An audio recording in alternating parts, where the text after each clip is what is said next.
Hi guys, it's me again. I'm just going to talk about your week 3 discussion 2 really quickly here, just to help you guys out if you need it. Don't forget to post to your initial discussion for week 3, discussion 2 as well before midnight on Wednesday for potentially gaining the most credit that you can. Also, don't forget the specifications within your post. It has to be a certain word number, I believe 250 words. In citations, references need to be also included. So make sure you're getting that in, and then responding to at least 2 peers before Sunday to gain the most. Okay, so your week 3 discussion 2, we are talking about common PowerPoint issues. And when you go in there, you're going to notice that they're talking about issues that people have within PowerPoint when they're creating their presentations. So it's kind of neat to see what not to do, using data incorrectly. So, that's one of the things that is a no-no. So if you show too many numbers or too many charts, you can confuse your audience, for example. So you want to make sure that you're displaying the right information and not too much, so you're not overwhelming or making it confusing. Also, a huge thing, and sometimes we don't even think about this, but as designers, hopefully that's something that comes to your mind right away, is the font size and color errors that you have in your PowerPoint presentation. If it's too small, the font is too small or too hard to read, obviously you're going to have some issues with people understanding the slides.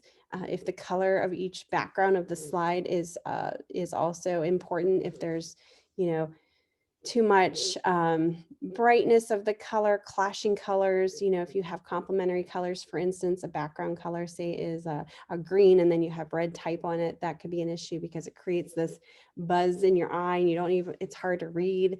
So make sure you're kind of keeping this simple and less distractive for your audience to kind of be able to read very easily. They're not getting headaches when they're reading it.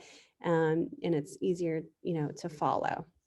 Also, and it talks about one of the most common mistakes with PowerPoint is writing your entire presentation on slides. And this is something that I actually had to learn as an instructor because, whenever we do our live lectures, we use PowerPoint slides or Spark pages to present the information. And when I'm not doing live demos, it's, I'm showing these slides of information.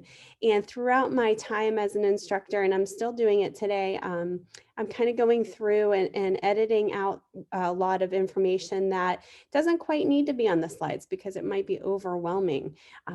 Doesn't mean that I don't have to talk about it, but just putting key points on the slide, keeping it simple, and then, expounding upon it within the actual presentation verbally is actually more effective, especially for the audience to, follow along so that you're not reading off the slides. Nobody wants to sit there and, listen to somebody reading off this slide paragraph after paragraph on a presentation. It just becomes very boring and uninteresting.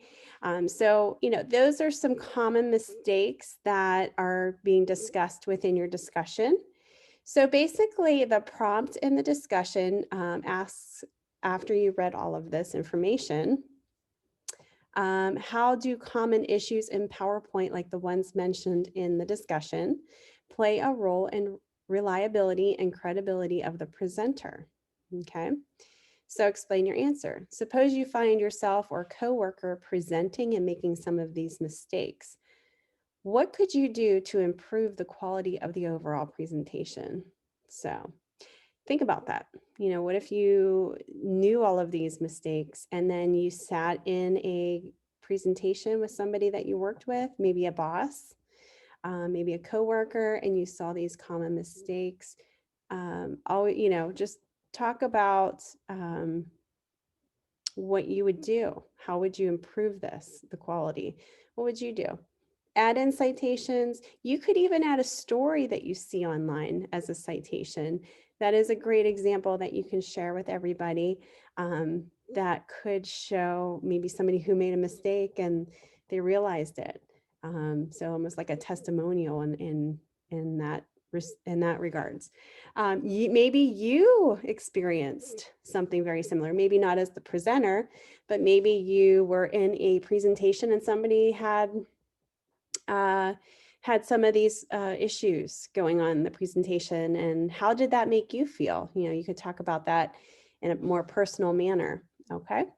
All right. So just have fun with this, do some research, and, find some great perspectives to put into your, even into your responses to your fellow peers. All right, guys, have a good one. Get those posts in.